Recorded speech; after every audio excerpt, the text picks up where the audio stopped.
everyone, I welcome you all in the lecture series on fuels, and in this video I am going to talk about the analysis of a call. So the title is itself explanatory. That means we have a call and what different kinds of analysis we can do on call.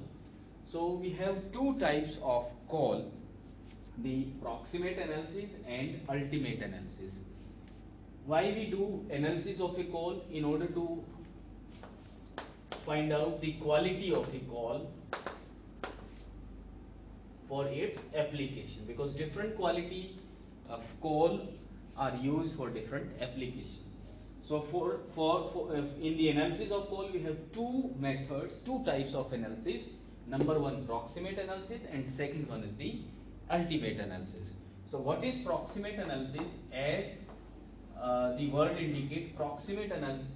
Proximate means we get the proximate result, approximate results, or we can say the results may vary depending upon the procedure applied or conditions applied, right? So in this type of analysis, the results may vary depending upon the procedures used. Say for example, if I use procedure A and procedure B, so if I slightly modify the procedure, the results may also get changed. So that kind of analysis is proximate analysis. So this analysis is used to determine the physical composition of the call. So physical composition means how much moisture content is there in the call. So what are the components we evaluate in this analysis? Moisture content. Second one is the volatile matter. Third one is the ash content, and lastly the fixed carbon. So we generally determine these parameters using proximate analysis, whereas the ultimate analysis, as the name suggests, where the results are ultimate. Results do not change much on the procedure applied, right? So that means this will give you more precise or more good results, accurate results. So in ultimate analysis we generally do the chemical composition. We determine the chemical composition of a call in ultimate analysis. So if we talk about the chemical composition, that means how much the call contain percentage carbon, what is the percentage hydrogen, percentage nitrogen, percentage sulfur, percentage oxygen. तो ये सब चीजें हमें पता लगती है ultimate analysis से. Using ultimate analysis we determine the chemical composition of a call, and where that mean in this we find out the percentage carbon, nitrogen, hydrogen, sulfur, oxygen, etc. So let us discuss these two analysis one by one. In this video we will focus on the proximate analysis, and in next video we will talk about the ultimate analysis. So now let us discuss the proximate analysis. As I have already told you that proximate analysis में results का variation आ सकता है depending upon the procedure adopted or the conditions. So if we slightly vary the condition, the results may also vary. And in this we find out the physical composition such as moisture content, volatile matter, ash content, and fixed carbon. So these the approximate analysis is very easy and it gives the valuable results. Valuable results to decide the quality of call.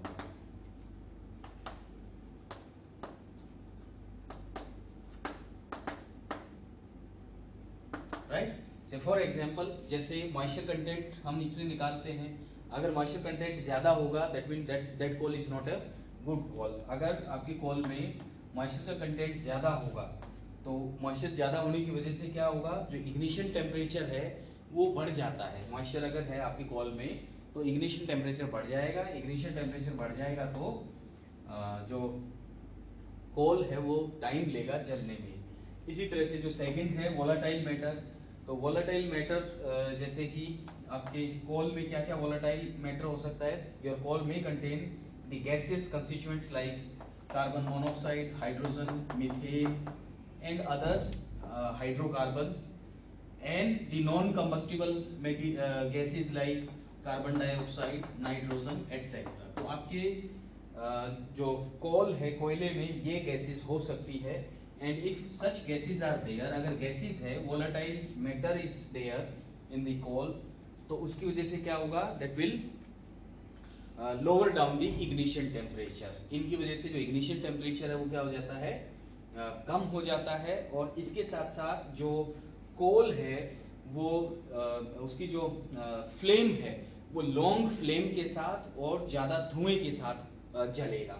Means एक तो smoke, जो amount of smoke है वो बढ़ जाता है ये volatile matter होने की वजह से, और दूसरा लॉन्ग फ्लेम की फॉर्म में जलेगा। जो फ्लेम है वो क्या होगी, वो ज्यादा होगी, which is not good.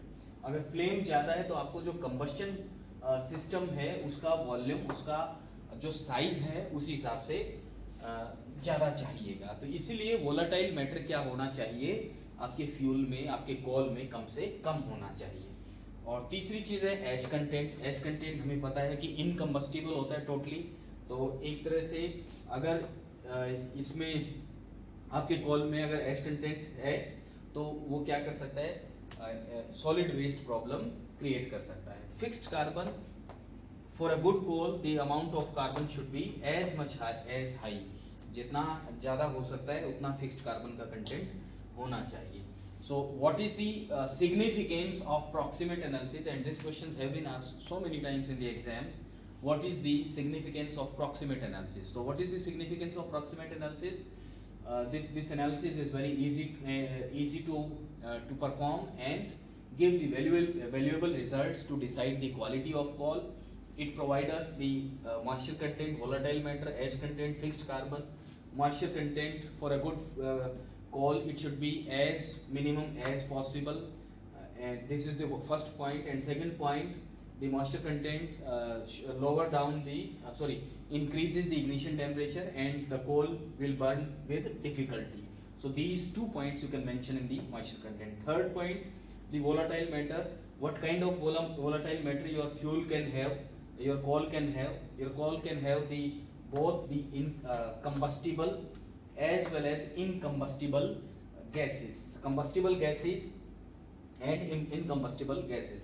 So if your fuel, if your coal have higher percentage of volatile matter, in that case जो the flame जो है वो क्या होगी, long होगी, the fuel will burn with long flame and large smoke also will be large. So therefore these two parameters make the coal as a bad coal. Therefore the volatile matter should be as less as in the coal. Third is as it is as usual, as it should not produce any ash. तो ash content भी क्या होना चाहिए, it should also be as minimum as possible. Fixed carbon means it is the normally the carbon content, so carbon content should be as high as, because greater the carbon content, greater is the calorific value. So this is the significance of proximate analysis. Now let us talk about how we do the proximate analysis. कैसे हम ये जो content है ये find out करते हैं, proximate analysis का method क्या है, what is the procedure. Now let us understand in a very simple way. तो अगर मान लीजिए आपको कोई कॉल दे दिया जाए और उस कॉल में आपको फाइंड आउट करना है percentage, first one determination of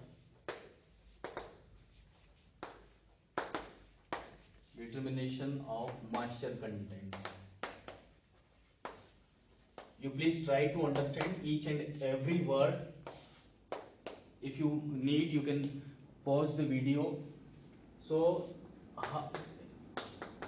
how we can go for the determination of moisture content that we are discussing right now. So what you need to do, number one, first you weigh out, you take a known amount of coal. सबसे पहले हम क्या करेंगे, you will take a crucible, you will weigh it. Let us suppose the weight of empty crucible is, so you will write the procedure in your own words. I am just explaining it in the pictorial representation. So let us, this is your crucible. Crucible क्या होती है इसके बारे में हम already पढ़ चुके हैं. So this is empty crucible. First what will we do, we will weigh out the empty crucible, then we will put the coal,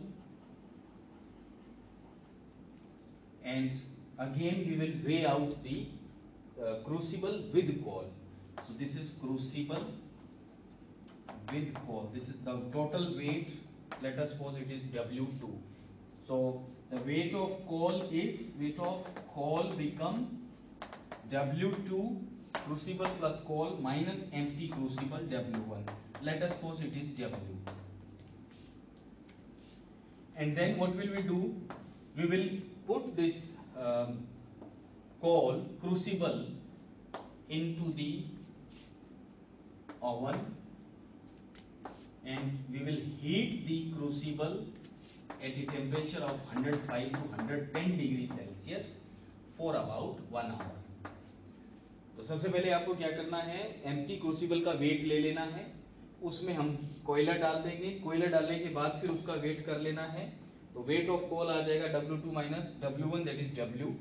फिर क्या करना है, ये जो कोयला आपने लिया था, जो क्रूसिबल में आपने कोयला डाला हुआ है, इसको हम रख देंगे अवन में, जिसका टेम्परेचर होगा, इसे टेम्परेचर सेट कर देंगे 105 से 110 डिग्री सेल्सियस 1 घंटे के लिए. तो 1 घंटे बाद में क्या होगा, and why we have selected this temperature, because this is the boiling point of water, it is greater than the boiling point of water. 100 degree Celsius पे जो जितना भी मॉइस्चर है that starts evaporating. तो उसके बाद फिर क्या करना है आपको, after 1 hour you will take out crucible and cool in desiccator. आपको क्या करना है, 1 घंटे बाद में इस क्रूसिबल को बाहर निकाल लेना है और डेसिकेटर में इसको क्या करना है, आपको कूल करना है. You will cool down it in the desiccator. What is desiccator, आप जैसे desiccator it is a type of device और इंस्ट्रूमेंट और ऑपरेटर्स, जिसमें हम क्या करते हैं, जिस भी चीज को हमें मॉइस्चर फ्री करना है उसको डेसिकेटर पे रख दिया जाता है. So desiccator is a type of apparatus which is used for removing the moisture.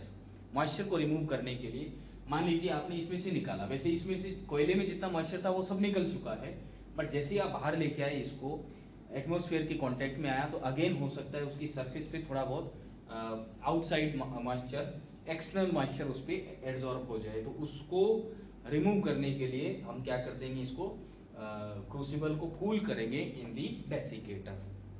And then finally again weigh out,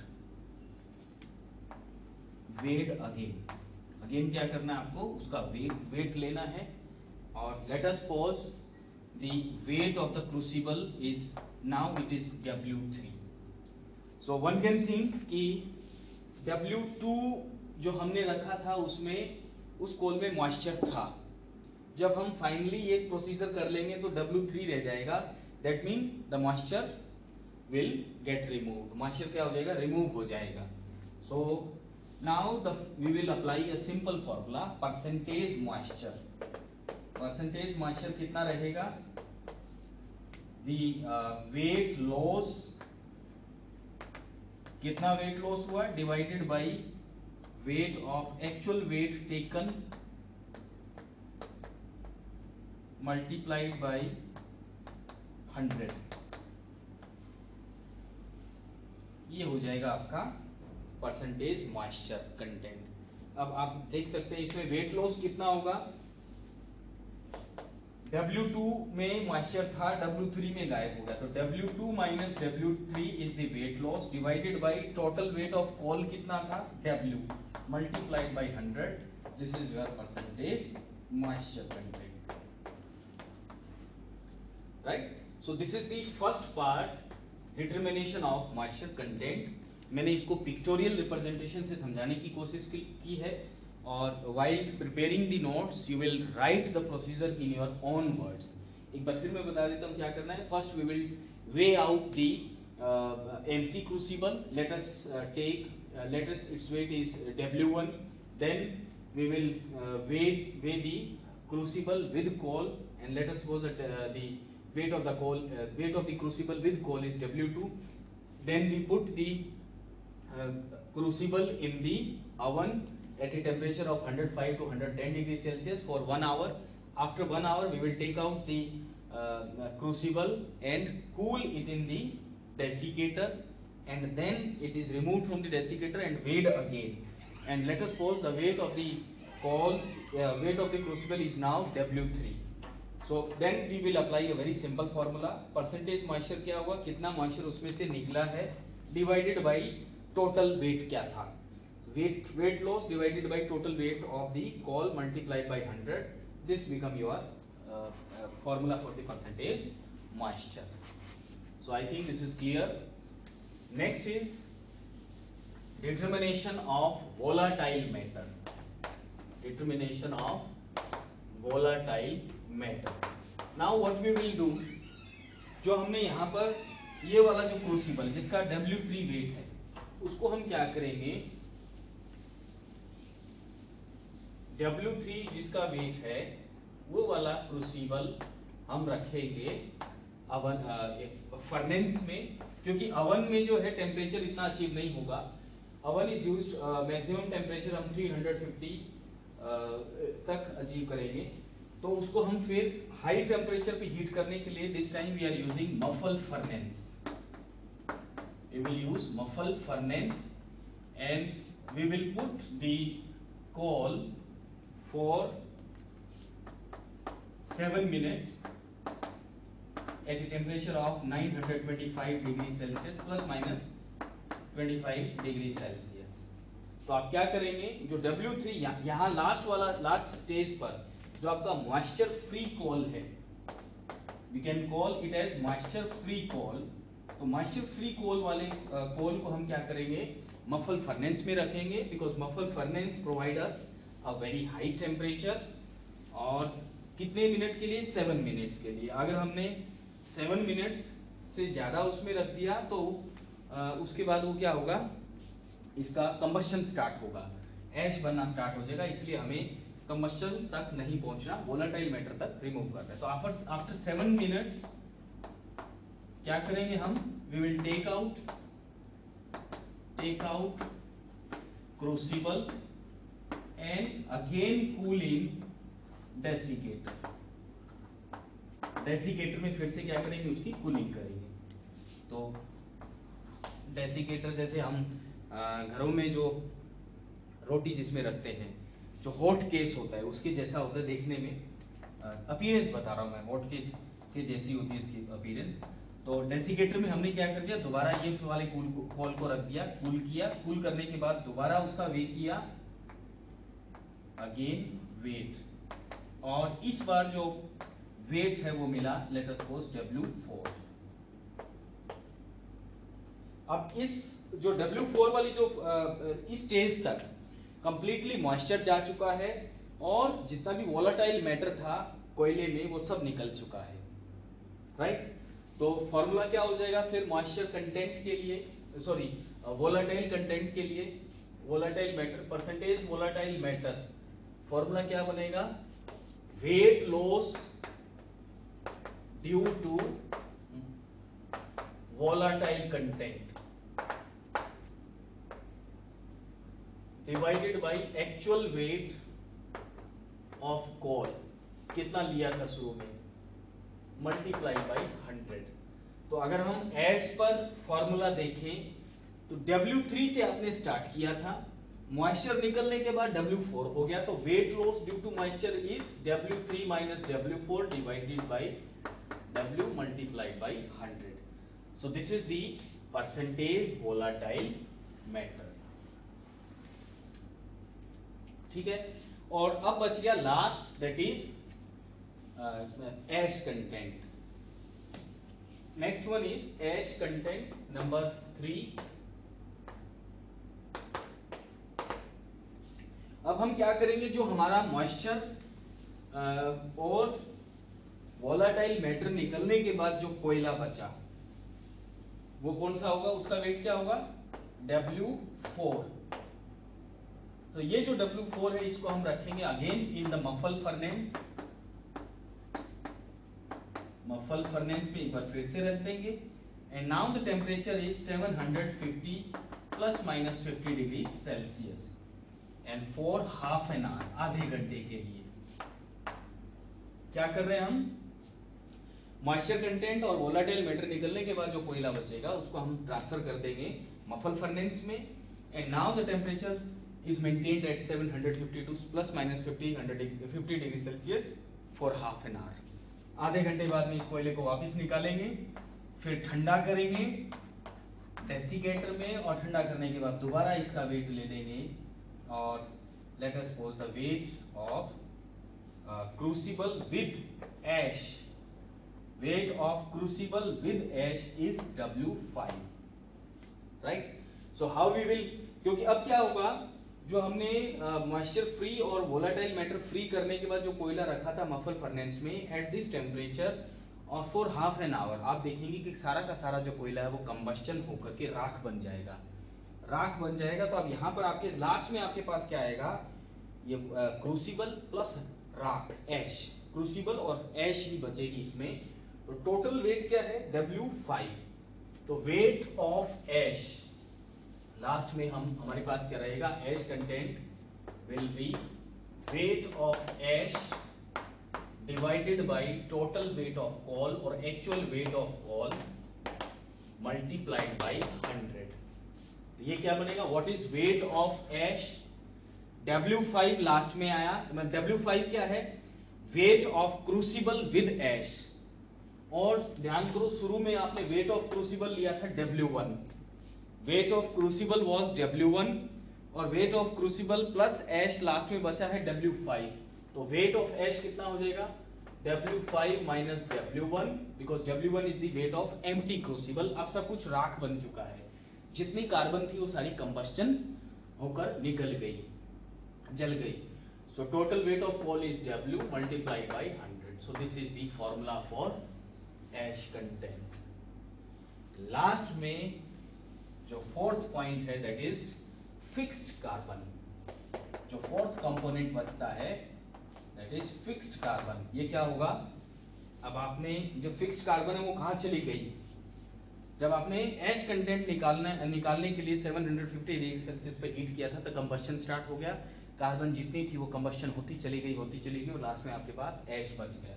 तो फिक्स्ड कार्बन क्या रखी, total composition is 100 minus percentage moisture plus percentage volatile matter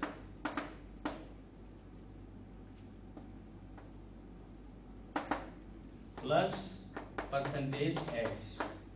So this total is 100, right? You have determined moisture, volatile matter and ash. So you will subtract that from 100, you will get the percentage fixed carbon.